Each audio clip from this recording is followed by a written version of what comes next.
hello, also from my side, and welcome to the panel discussions about robots and does digitization help fit the demands of a super aging society.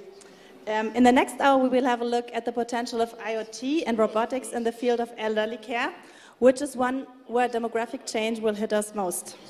We will focus on scenarios in industrialized countries like Germany and in Japan, where concepts like Society 5.0 are already further developed.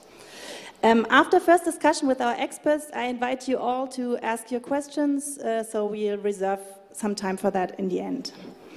My name is Laura Henrich, and I have the pleasure to introduce the experts now that we have here today. The first one is Rainer Wieching.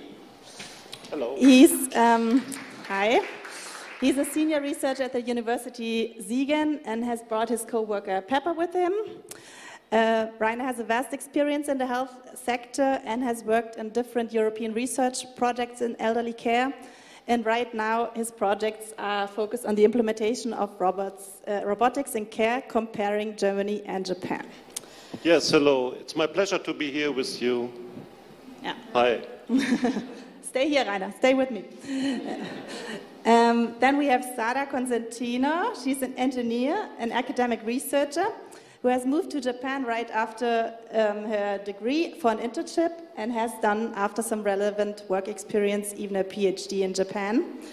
She has collaborated with researchers around the globe, and her main areas of interest are human physiology, human sensing and communication, effective computing, and human-machine interaction. Welcome, Sarah. Thank you. It's very nice to meet you, all of you. And then we have Jens Grudno. He's the founder and CEO of Assista, where he works on improving elderly care through IoT technologies. And before that, he supported several other startups and did some business development for Rocket Internet in Berlin. Hi, Jens. Hi there, everyone. So let's dive right in. Jens, could you start?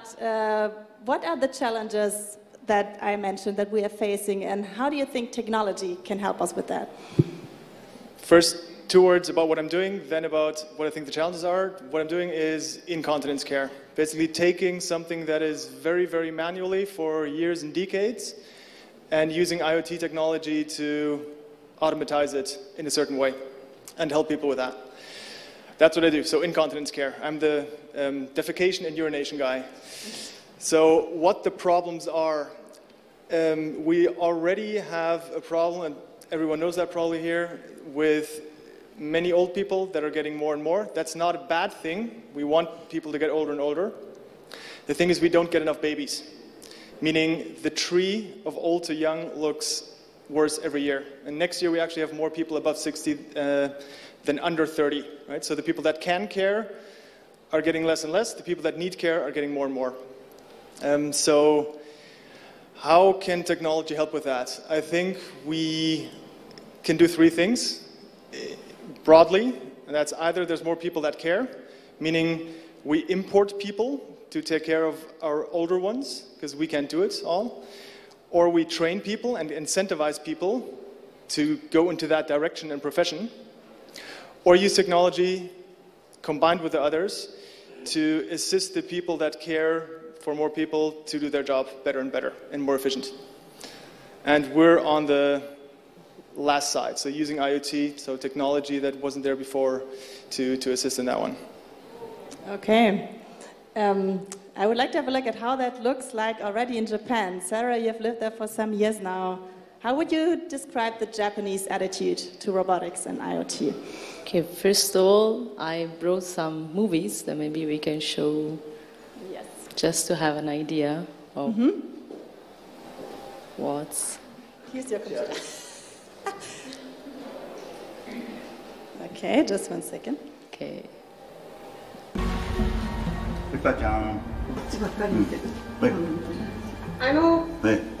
もう歯磨きした？したよ。ちゃんとお手入れしないとね。元気か？元気？ Ryoko and her husband have found a novel way to fill their empty nest. 絵日記見ようか。With children gone and no sign of grandchildren, they invited Pepper into their lives. でも可愛がっているのは主人で、着せて喜んで楽しんでるのは私、会話もするけどね、とっても、ゲームを時たましてくれるので、ゲームがあるから、頭の体操にもなるかなって、それは思います。3、2、1。出てしまったおならがアウトだね。間違えちゃいましたね。Yoshiaki isn't alone in his loneliness. Japan faces some unique problems right now. Among them, an aging population, people trading careers for marriage, and fewer people having babies. The Prime Minister's solution is to fill the void with robots, which is exactly what's happening at this factory.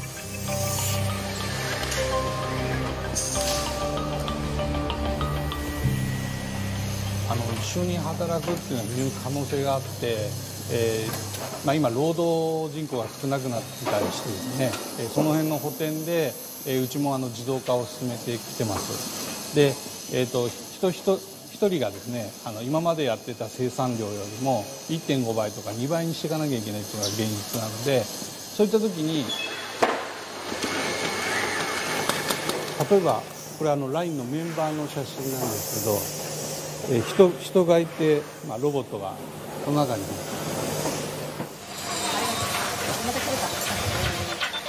Humans and robots side by side, making parts for electronic cash registers.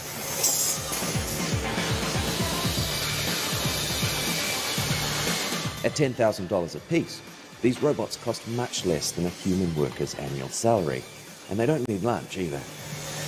ロボットはずっと作業を行っているので、休憩行くときはちょっと後ろめたい気持ちはあります。やれてるっていう凄さを感じます。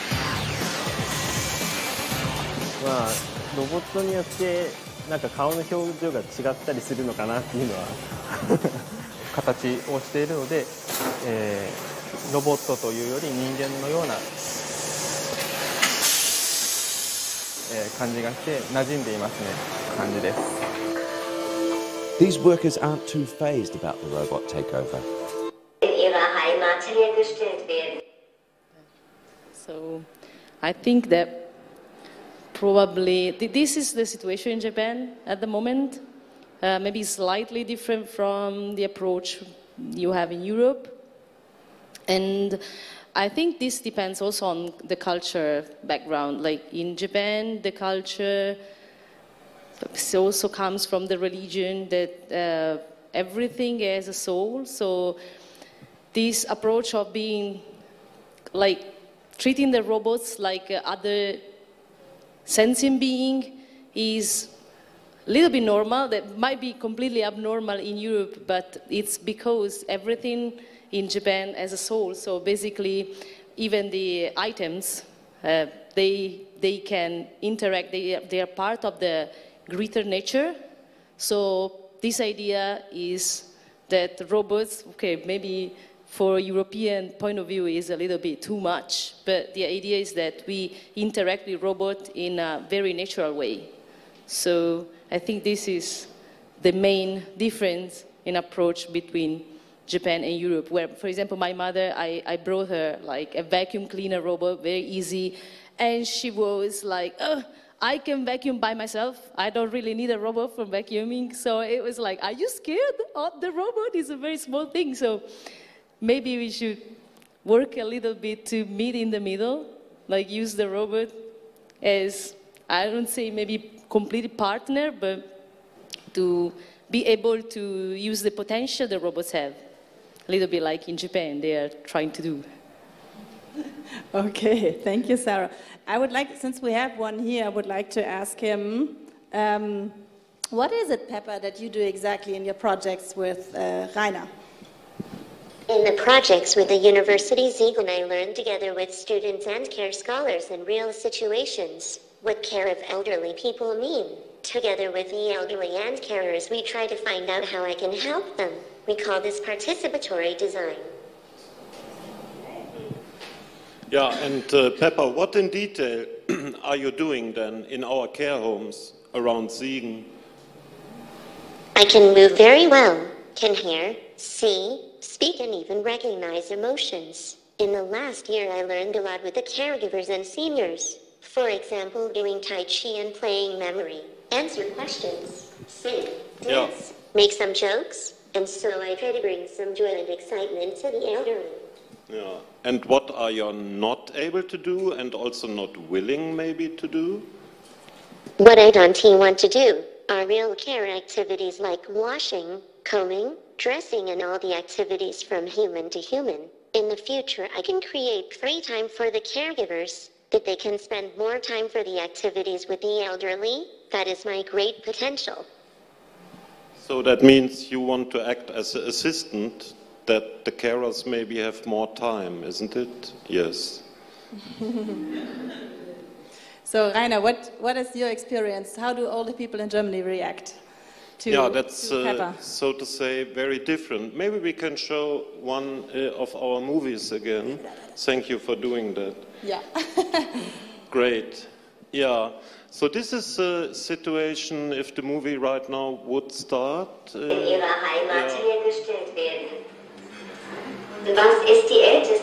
the Pepper is in one of our care homes, and the older adults there are interacting with the robot. Our students have realized a cognitive game together with care scholars. This is really what we call participatory design, that we are acting in that scenario.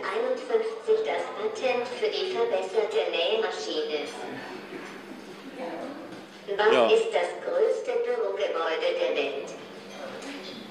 Usually there is an early reluctancy from the older adults because they are of course not used to such a machine, but then by the design, because I think we all can agree that our Pepper is nicely designed to be a companion and not like a killing machine.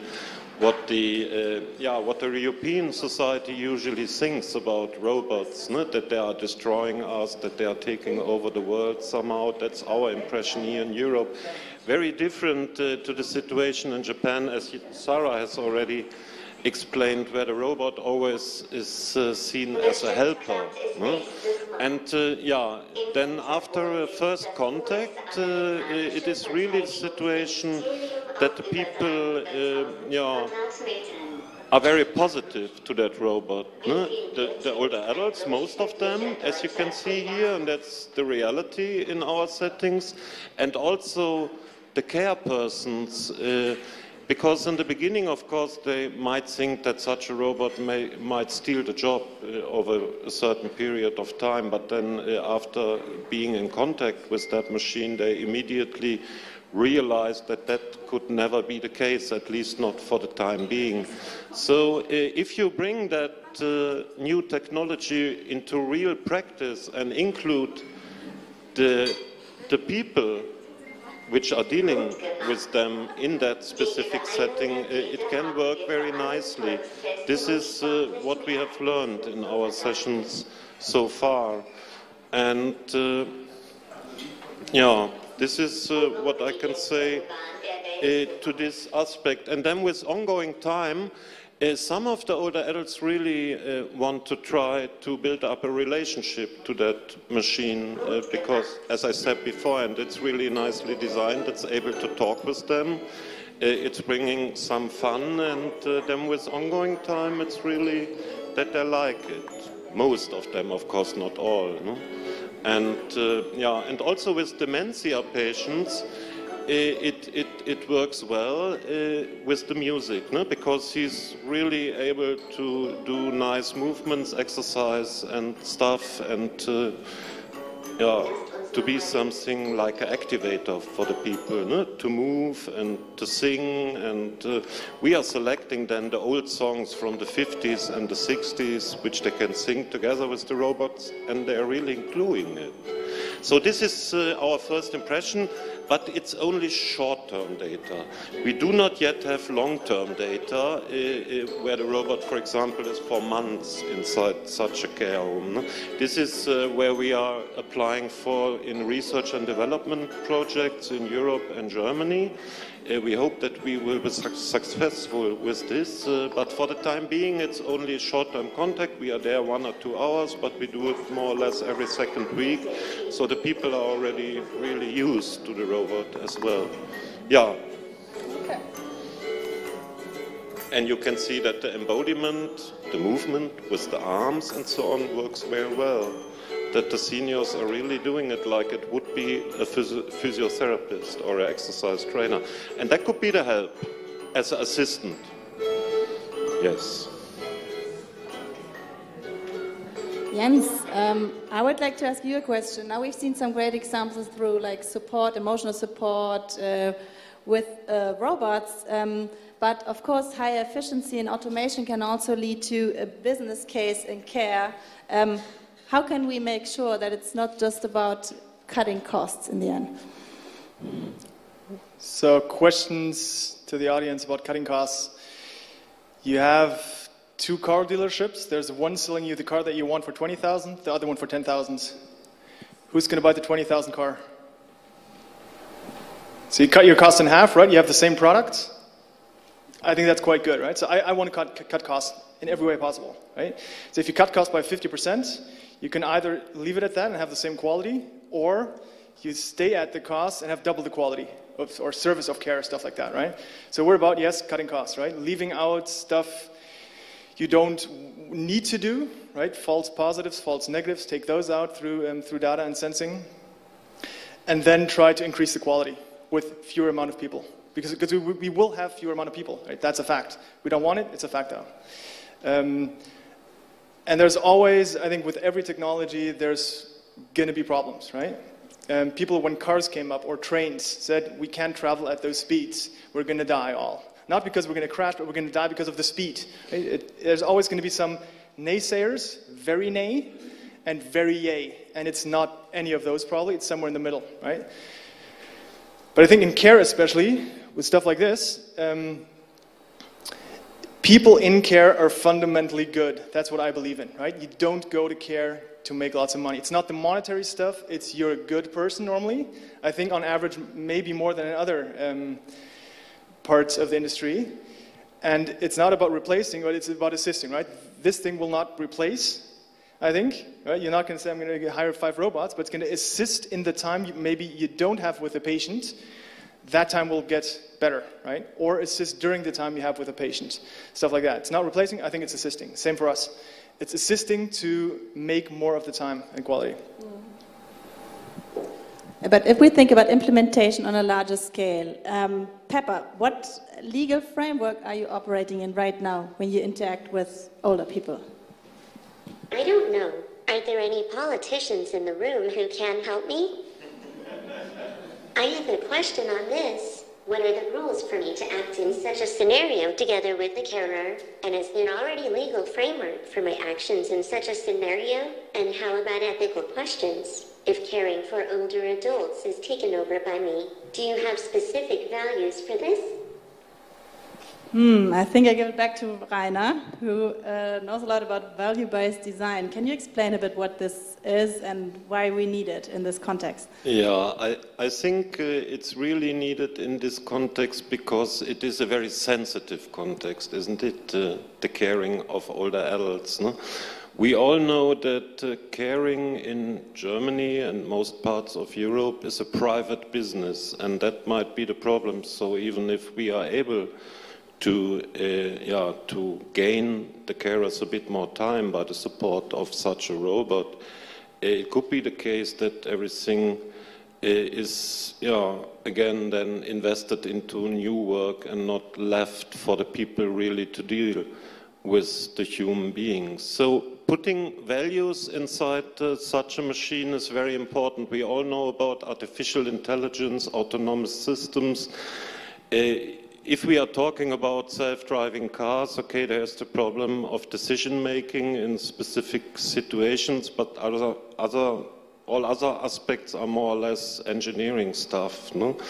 How would such a car react? Is everything fine? But in such a sensitive setting, like with older adults and caring for the older adults, of course, we have to take a lot of care that human rights are somehow embedded in such machines, of course, that is a very high priority, not to interfere with those human rights.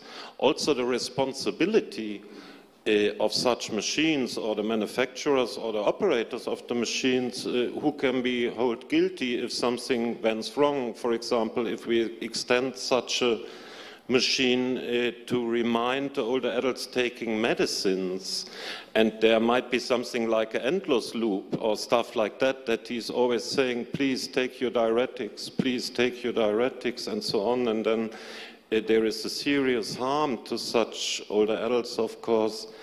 That's also very important, that we can make somebody responsible for that, and for such things we need to implement such responsibility measures, and also the possibility to detect that afterwards in the machines. That's also very important with that regard. And then there is, excuse me, yes? No, are those values universal then? Because we're talking about, now we're talking mainly about Germany, Japan, but would you say it's the same, or? No, it's, of course, there are very big cultural differences which also have to be taken into account, and this is something, for example, here in Germany, where we have a lot of foreign citizens, like from Turkey, and they are also going into the care homes. That's something very completely different, the values and norms of such human beings and seniors, and this has also to be taken into account. And also very important is the transparency, because any human being wants to know what such a machine is right now doing, and we have to provide measures which are able to show and such a transparency that the human being always knows what's going on in such a machine. And this also refers, of course, to the algorithms behind, no? Because it is clear that not everything, like the speech, or even if it would be connected to chatbots, is going on directly in the machine. No? So it's connected to the web, it's connected to the cloud, and most of the services are running in the cloud, and he's always looking, he's always hearing, he's interfering, so a lot of data is gathered, and this data privacy aspect and security aspect, of course, is also belonging, or a very important aspect of the value-based design. And we have now, by the end of the month, I think the new European General Data Protection Rule, which give us as citizens and also the seniors then a good choice to make things happen or not. And so the data security aspect and privacy is very important, and also the validation and certification of such machines, that it can be followed back in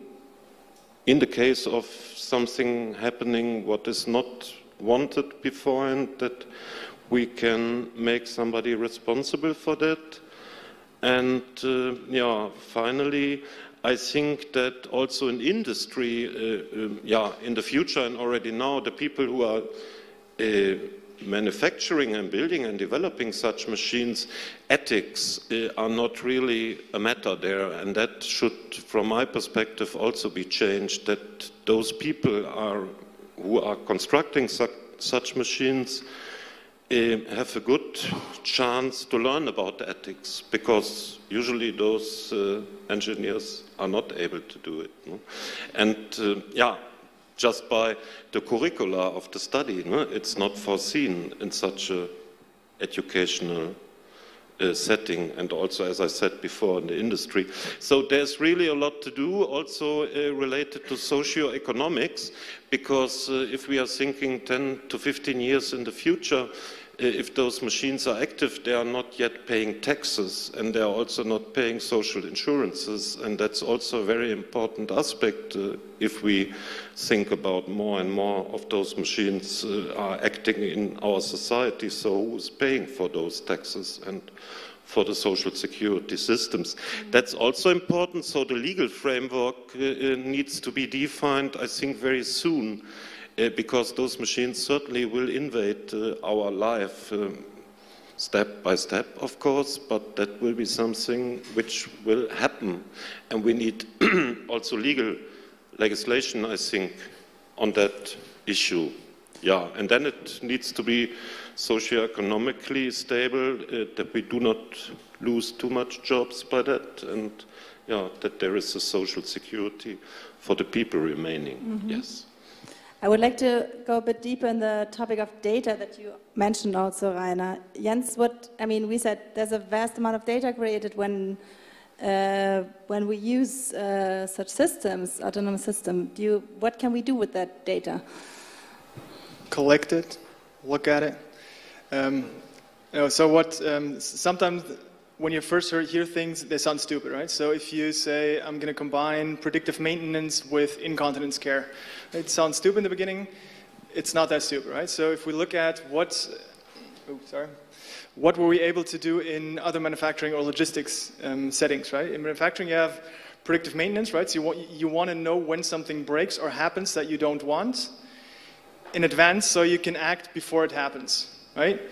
We can do the same with incontinence if we have the right data, if we collect it, if we have statistics going backward, and then predict what's happening in the future, right? So you can have, for example, route optimization, right? That's something that comes out of that. You collect data, who does what when, how much, and then you can have route optimization, how do I care for a person, who do I care for first? And then on an ad hoc basis, if something happens, for example, defecation instead of urination, you can go to the person first that defecated, because poo is aggressive. You don't want that anywhere near you, right? The smell tells you, stay away. If you're in it, you have a problem, right? Your skin gets destroyed, you have urinary tract infections. It's actually the second largest infection in care homes. And most of them are from E. coli, so from excrements. So if you know all that, you can prioritize certain things, which you couldn't before without the data, right? Before that, you have your plan. Every 3-4 hours, you do this and this and this. Something gets pushed away. If you know what's going on, when it's going on, you can act on that and make it better, right? Same as in every system that exists. If you can then provide that for free, or even save the people involved that have to pay more money, and then you have a business case, then everyone's happy, right? People get less diseases, higher ethics, less stress for the people involved. We make money, the manufacturers make money, the care homes make more money. Everyone's happy, everyone's smiling. And the healthcare system smiles even more because it costs a lot of money to heal people that have UTIs in their latest years because they normally don't heal, which is on a humane level very, very bad, and for the whole system also, I think. So yeah, like I said, if you collect everything, you'll find stuff that makes sense. The rest you don't collect anymore. The stuff that works, you provide people with actionable insights so they can change their processes to something better, I hope. Mm-hmm. Still, there will be, or there are many privacy concerns regarding that topic. So, could Japan, in that sense, be an inspiration? How do they deal with those concerns? There are few things. I think collaboration between, say, Japan, Europe, or Japan, Germany, is very important because the points of view are very different on many, many issues. For example, this issue or the issue on data privacy. The privacy, for example, in Japan is slightly overlooked at the moment, mostly because we never had such problems before because every system in Japan is very closed. So, for example, even the robots you've seen in the industrial settings, they all are together in the industrial setting, in that company. Everything is closed, everything is shielded from the outside. So all the data stays inside. Same for the home setting. It's like one home, one family, everything stays inside. But in this case, I think in Europe we are more into the globalization for a variety of reasons. For example, sharing data could be useful for studies on the health, on the improvement, on the impact of the robots in their field. For example, in the care setting, whether we want to do longer studies on whether the robot is actually effective or not. So in that case, we need to share those data, but how do we share the data? So this is more a concept of the Western society at the moment compared to Japan. So we can, I think, collaborate on many topics here. Okay. Now the last question before I would like to open up the panel for the audience is a bit about the future. What, maybe Jens can start. Where do you see where we can be in 5 to 10 years? What would be your vision? No idea. I have influence on what we're building somehow, but the rest I have no idea. I just know that there's stuff happening a lot. And for example, these robots, super fun, right? Super nice, very assisting in what caregivers do and in other settings too. That's time aspect where it helps with certain diseases. That's a good thing. I think the physical aspect of care, that's why many people quit, because their bodies just can't handle it anymore, right? They're in care for a couple of years, but you have to have people from 40 kilos to 140 kilos and care for them, right? Some mostly lying in bed, so you have to do it this way with a round back. That's not good, right? So assisting on the more physical side with, I don't know what, right? You have exoskeletons now. You're not going to have them next year, in care at least. But that would be very nice, because then the physical pain you have as a caregiver and the hardship, that goes away, right? You can assist, and instead of using force 100%, you have to use 10% for the same force you apply to something, which is quite nice. So I think on the robotic side, we can look at, again, where are mass market products manufacturers, and use those systems also in care to assist with the physical aspect. The mental aspect is a whole different other thing I have no clue about. Yeah. Okay, thank you, Jens. Sarah, what's your point of view? Yeah. Our point of view in Japan is that, of course, robots can just stay among us and interact at a very natural level. But the point also is that if you talk about industrial settings, of course, you have engineers that work on the robot, they program the robot, they are very skilled. But if we want to use robots in like a normal setting, you don't want to retrain the people, which means the seniors, but also the care home, the caretaker, the caregivers, that they already have a job, so they don't want to be retrained on trying to use the tool, but they need something that assists. So the idea is to have a robot that can understand, for example, emotions. Why do we need to understand emotions? Because emotions also give additional information on the state of the person who is interacting with the robot. So if the person is angry, the robot might do something. If the person is sad, the robot might do something different. So it's also because it's easier to interact with a machine that can understand us. We don't need to be trained. We don't need to understand the robot. The robot will understand us. So that's why we have this approach. It's for better assistance, I think. Rainer, do you also want to say that? Yes, yeah, I see a huge potential for hybrid teams of carers, human carers, of course, and such robots in the future, because what we see here is the current state of the art of the technology. This is a product, you can buy it everywhere in Germany, in Europe, all over the world. It's around about the price 15,000 euros. So, but then it came out of the box with no abilities at all, and you have to program it. But finally, it is a product, and it's one of the first products of that kind. So there will be a huge, development in the next 5 to 10 years, because we know from the research side that already the European community and also the German government is spending a lot of money into those developments. For example, washing machines for seniors in seniors' homes. That's ethically very questionable. Only for seniors? But those projects are already on the run. They're they are running. And also there are other machines in the next generation which are very easy, able to manipulate everything, to do that, what Jens has said, no? To lift up the people out of the bed. They look then a bit like war machines. Maybe you know the robots from Boston Dynamics, which have been funded by the US American government.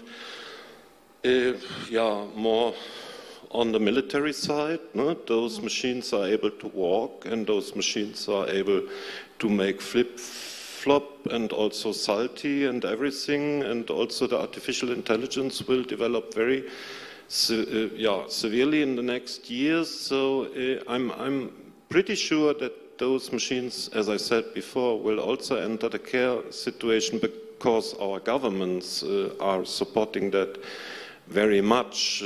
And there is, I think, a need for that. At least there are some hybrid activities together with human carers which could work. For example, the night watch. If you are in such a care home with 100 seniors living there, and during the night only 2 carers, human carers, are looking for the whole institution, that's the reality. More or less, at least. And in such a situation, such a robot could help very nicely, somehow patrolling over the floors and at least detecting then if some of the seniors are leaving the rooms or are agitated to what reasons ever, and then they can call, for example, the real carer to take action. And also, if you think about the ambulatory care, where the older adults still living at home, no? And we will have changes in the next decades that more and more young people will leave the rural areas around Siegen. In North Rhine-Westphalia, we have a lot of mountains and small villages where it is really the situation that there is no shop anymore, that there is not so much physicians caring people, and that will ongoing, certainly, and then such robots, if they are developed further, could also be inside the homes and helping is possible, no? And that will certainly develop. In any case, we need a very good legal framework, and we have to discuss it more and more in society. That's very important, I think, because otherwise I have 20 years or something more to come to a care home, or even 25, I do not know. We do not want to sit sometime in a care home and then suddenly such a machine is dealing with us. So there needs to be a legal framework as well, that the individual can decide, do I want it or do I not want it? And that needs to be put in place, because otherwise, the industry will just do it like they did with a lot of other IT devices, and we have to face it somehow. No? So that's, I think, a very, very important aspect which should be taken into account, and where we also need discussion, a broader discussion in the society about those that's issues. Your turn. So does anyone have a question? Can you pass the mic? That would be good. Hi, thank you for your talks and bringing the videos and also the robot. It was very interesting. I'm coming more from the political social science perspective, and I always wonder why. So we see the caretakers right now, the human caretakers, they rush through their schedule. They've got like 6.5 minutes to do this task, and then they go to the next person. I think like it's 10 minutes per patient, and it's super, super scheduled. And this is the point of like cutting costs. That's what we see, what happens when we use this, this paradigm. And so I wonder if we come from the idea that more human-centered care would be better, or if that's our ideal, why don't we use the robots to do all the shitty stuff, like the paperwork and like all the things that the health bureaucracy consumes times for, and then let the human caretakers have more time for this emotional, human-centered care? Because what you showed, or what I saw, was more like robots doing kind of like the same social work, but what about turning it the other way around? Just one example where that is already done, not in care, but in healthcare in general, right? You have in the States, where many doctors do it already, right? Normally you have a doctor and he does, or she does her work, and then you have lots of writing to do, protocol, and then you don't sleep enough because you have to do stupid protocols, and you can only see this amount of people, and you don't have enough doctors, right? So one outsources the whole typing stuff, right? You talk into your glasses or whatever, there's someone sitting somewhere else, live, typing at the end of the day, or when you have a break, you just say, read through it, yes, and that's your signature, and that's how you can treat 2 times, 3 times more patients, right? So that takes care of all the rubbish.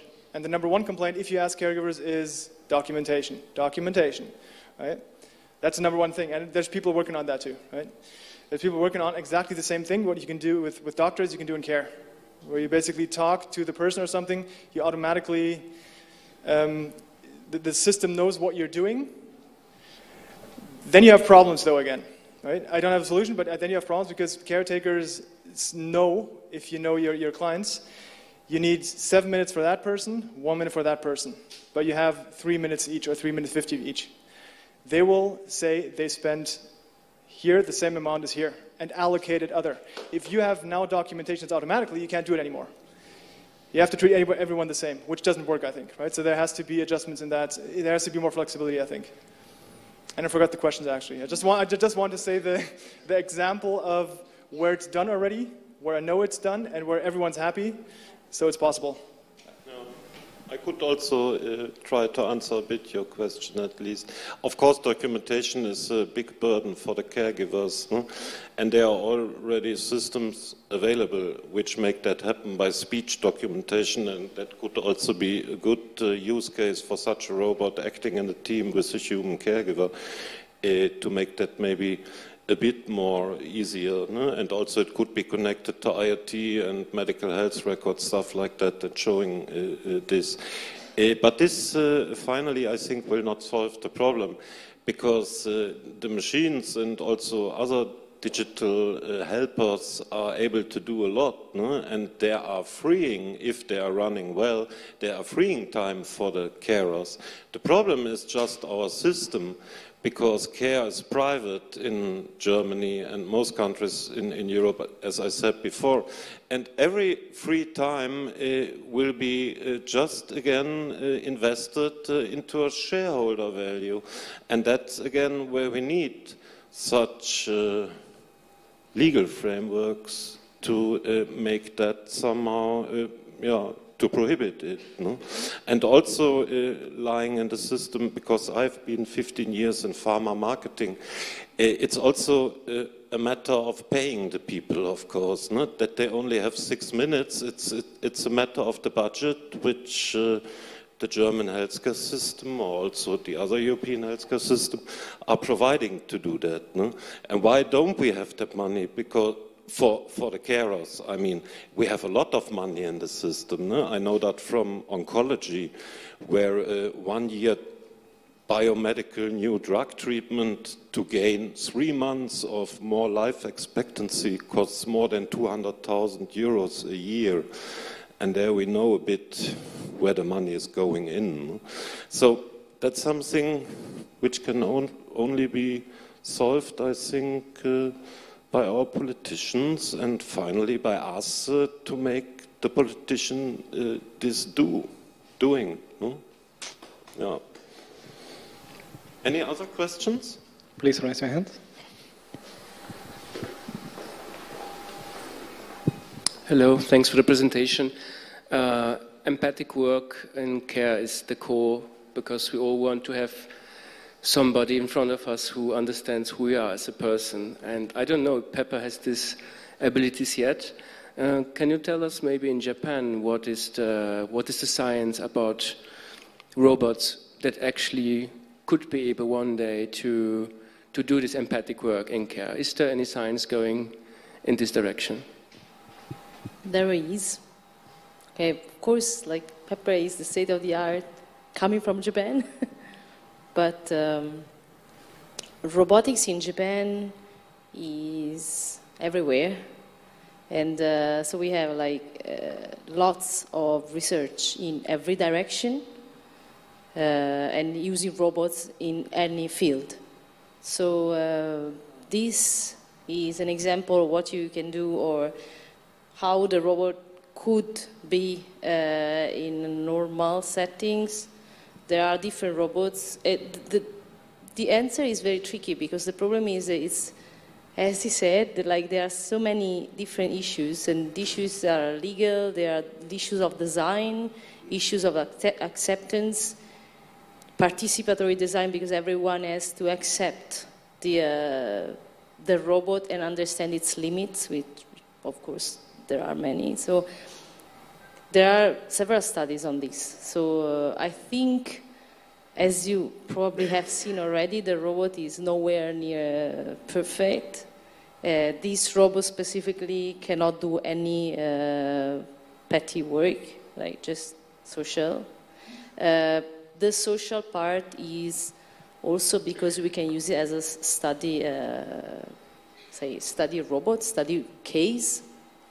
In fact, as he said, it comes the perfect product, or at least not perfect, but a good product, and it cannot do anything. You anyway still have to program it completely. So depending on the task you want the robot to do, you have to program it. So it's not yet an easy thing for a normal person to use. But there are robots that can do much more advanced stuff. In Japan, the point of view is slightly different because Japan has been always a closed country. It is difficult to reach. It is difficult to stay. The culture is very different. Not many people want to actually move in Japan. And the demography now is really bad. So we have lots of elderly people, not many young people that can take up any type of work. So not definitely, even engineering, we have problems with skilled engineers as we have problems with very easy or at least not very skilled jobs. So the study into robotics is very active in any field. But this has to be, I think, has to be seen in a more global perspective. So the perspectives are very different between Japan and Europe, or at least the Western world, for a variety of reasons. The culture, but also the economic and social situation. So I think there are many things that we can take from Japan to Europe, and there are also many, many things that we can take from Europe or from the Western world to Japan, because to get more on a globalized. That said, yes, there are robots that can do very heavy stuff, very petty tasks, very, say, also like just fun robots. We personally developed a saxophonist robot. We have a saxophonist robot in my lab. And we're planning now to use it for music therapy, but it's been developed for like 20 years. First with an organ player, then we had a flutist robot, and now we have a saxophonist robot just for fun, for the sake of doing. So there are many, many directions. So I hope I answered a little your question. Thanks for your talk again. I've got a question for Rainer. You mentioned in this video with the elderly people interacting with Pepper that you have only short-term data. Yes. And you will study how people interact as far as I've understood. Do you plan to conduct any studies like 3 or 5 years? Because I can imagine elderly people getting used to Pepper or bored by Pepper, and I am curious about if this is only a short-term effect to see people interacting like you showed us in the video. Yeah, that's certainly true. At least we can just state something about that short-term effect. No? To make such longer studies happen, it's just a matter of resources, of course. No, you would need some of the robots. They are not that cheap, and for the time being, they need also a technician inside the care home to operate safely and feasible somehow. But for example, we in Siegen are working on that we make something available like a configurator which will run on a smartphone to make the abilities of the robot somehow adaptable to the individual care situation, so that could help then not to bore the people and to make everything very individual, what is certainly needed, because every older adult is an individual person and very, very different. No? So that's something where I think that it is very important to have such a helper of adaptability at hand. No? But on the other hand side, I think there is also a huge potential to connect the robots to the chatbots in the web, what is something what we also try to establish, at least, because then he could do very specific conversations about very specific topics, which are very interesting for the older adults, for example, culture or arts or whatever it is, or football. That's something what would play a very, very important role to make such a machine more feasible for longer term satisfaction for the users. And then I think it could really work nicely. You know? And finally, of course, everything when we talk about detecting empathy or detecting emotions, it's always mathematics. No? What's going on? There is no empathy in such a machine. It's just mathematics, checking specific face situations and whatever it is, and to compare it with the broader public somehow. And so such a machine never can do real human-to-human care, and this is really not what we want. And sometimes the politicians or the people defining such research programs seems to think that there could be such a help to solve the problem of the super aging society, and this is exactly what our panel discussion today is about. No? I don't think that such a machine can solve those issues. It could help. No? It could help dramatically, yes, but there is no chance to somehow exchange the real persons. No? And our care industry, I have heard that in Hanover earlier this year, where they have met in the German Care Fair, and the president of the private carer in Germany, they are planning right now to import all the people from the Philippines and also from Vietnam. And right now it's already the situation that most of the supporters are from Poland or Bulgaria. And on the other hand side, of course, this is stealing a lot of power in those countries. No? For example, there are big kindergartens in Bulgaria and Poland where the kids of those people who are doing the care for our parents right now, I would think, they have to take care of them and have to look for them. So it is not one magic pill which could solve that problem. No? We need the combination of all, I think. No? And again, to answer finally your question, I think if there is a bit more of resources available and we could connect such machines to a bit more of interesting conversational stuff, it could work over a longer period of time, but we do not have the data. And in any case, you need to design those abilities and machines done in that what we call participatory design. I'm coming back to that again. You have to do it in the real scenarios. You cannot do it in a lab and then send it out to somewhere. Did that answer a bit your question? Thanks. Anybody else? All right, thanks for your talk. I think this is a question maybe for Sarah. I'm not sure if you're all familiar with the works of Sherry Turkle, who's doing work at the MIT, I believe, researching human-robot interaction, and she's been doing that for a couple of decades, and her last books were pretty pessimistic, and that was also the last thing I read about the whole ethics debate with humans and robots. And when you say there's no empathy in a robot, that's obvious, but we design them to simulate empathy, obviously, right? So Pepper has these big eyes to look cute and non-threatening and also human. I mean, she could also be a black blob for all its intents and purposes, but we want her to simulate a human.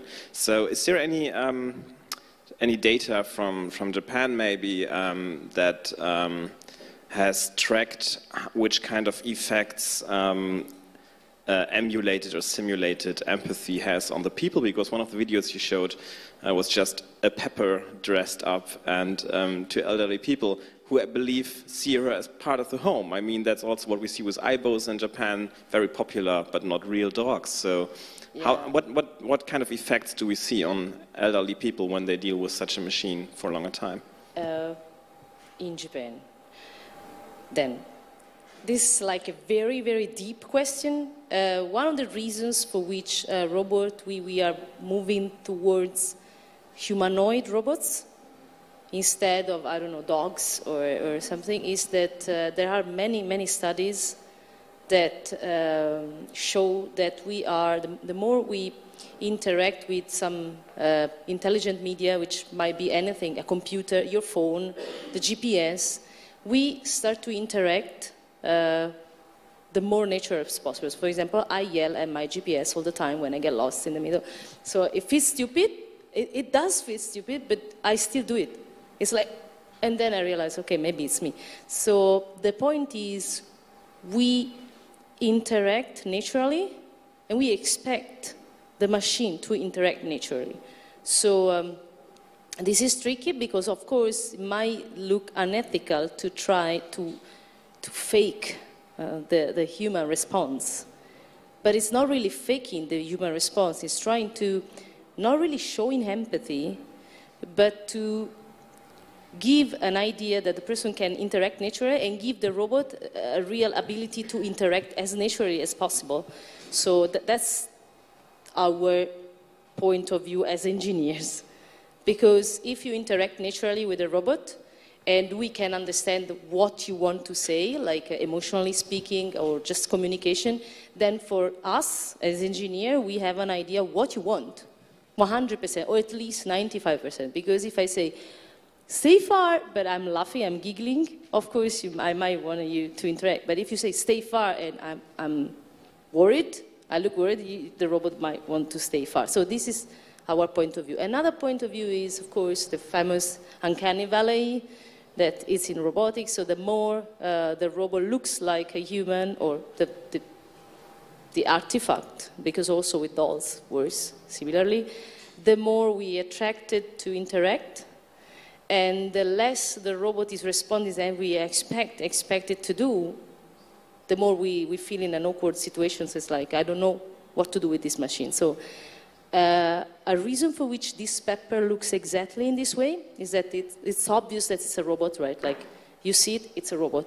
It's not an android. It doesn't look like a human. It's a robot. So I try to interact with it, and if it falls short for some whatever reason, I still think, okay, it's a machine. Obviously, it's not a human. We have humanoids in our lab. Very famous humanoid is called Cobian. You can look it up in the internet. And it's 100% humanoid with expressive face. So not fixed as the robot, but it can definitely express emotions. Still, it looks like a robot. It's white, same way, like it's obvious that it's a robot. So you try to interact. You also can understand what the robot is trying to express, and you still see that it's a robot. While, for example, Ishiguro Sensei, which is in Osaka, they do the android, the Geminoid. It looks completely like a person. And then you try to interact, the robots fall short, and you don't know very well what to do. So that's one of the reasons. What happens is that the moment you don't know what to do, you're stuck. The robot is stuck too, because we have no idea what to make the robot do, so how to react. So this is one thing. But then it becomes deep, of course. So you say, why you are trying to fake the robot and just treat as it's in Japan, the perspective is very different, and this is very subtle because also as Europeans, most of our culture comes from the Christian roots, even if we might not be, everyone is Christian, but like we come from there and we say, okay, soul is in the living, even like the more radical say souls are only in the humans, not even in the animals. So it's like everything else is just artifact. And in Japan, it comes from the Buddhism, and Buddhism, even if people do not go anymore to the temple all the time, but it's like, it's more, everything is part of the nature, so even the items, people tend to interact in a different way. So they dress up the robot. Of course, they know it's a robot, obviously, but somehow it's a living thing. So for example, for the aibo, they have funerals when the aibo dies, because they just do that. But they also have funerals for needles. When you break a sewing needle, they have special ceremonies for that in Japan. So needle is obviously not a robot, right? So that you can see the difference in perspective. So it's not that we try to fake.